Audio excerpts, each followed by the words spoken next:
Apakah kalian menonton debat Roy Suryo versus Rismon Sianipar kemarin di Rakyat Bersuara? Di sana, Rismon menunjukkan rumus matematika yang cukup kompleks, di mana di sana ada bentuk seperti simbol segitiga terbalik. Apa sebetulnya arti dari simbol ini? Yuk kita simak.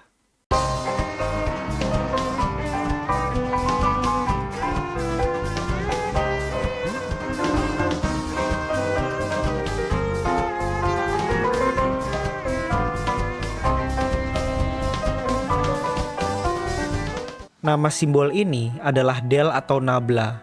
Sekarang begini, kamu bayangkan kamu berada di tempat labirin yang berbentuk kotak. Di paling atas ada sebuah api yang harus kamu padamkan. Anggap ke atas itu adalah sumbu Y dan ke kanan itu adalah sumbu X. Dari posisi yang sekarang, kamu sudah merasa cukup panas karena ada api di 4 petak depan kamu. Saat kamu mendekat ke atas arah api, pasti kamu akan merasa semakin panas dibandingkan dengan posisi awal. Namun, saat kamu bergerak ke kiri dan ke kanan, rasa panasnya akan sama saja dibandingkan dengan posisi awal. Misalkan rasa panas kita dilambangkan dengan simbol P. Artinya, kita bisa menotasikan seperti ini, yaitu dP per dx sama dengan 0 dan dP per dy tidak sama dengan 0.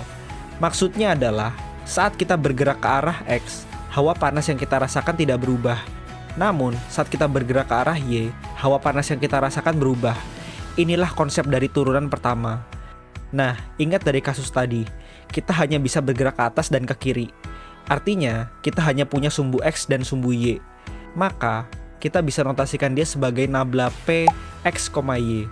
Nabla di sini artinya adalah dP per dx dan dP per dy.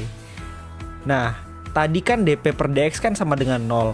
Artinya, nabla P X, Y itu hasilnya adalah 0, dP per dy.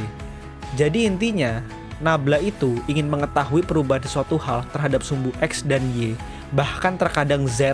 Sekarang kamu bayangkan, kita punya foto ini. Misalkan kita punya angka 0 hingga 10, di mana 0 adalah warna hitam dan 10 adalah warna yang sangat terang, yaitu putih. Keterangan kita simbolkan dengan L. Lalu, ingat bahwa semua foto itu terdiri dari piksel-piksel atau kotak-kotak seperti simulasi labirin tadi. Baik, kita coba zoom ke bagian ini.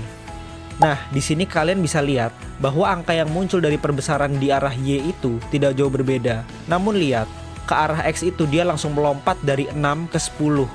Artinya, saat kita memakai nabla L, X, Y, suku di sini pasti akan jauh lebih besar dibandingkan dengan suku di sini karena perubahan warna di sumbu X lebih ekstrim dibandingkan dengan perubahan warna di sumbu Y.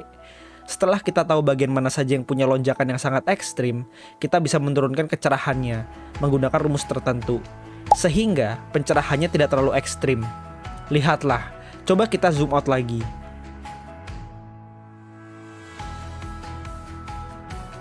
Nah, sekarang setelah dikurangi lonjakan warnanya, kita bisa melihat gambar dengan lebih baik. Nah, saat kita masuk ke dunia engineering, bentuk del operator atau nabla di sini bisa jadi sedikit lebih kompleks.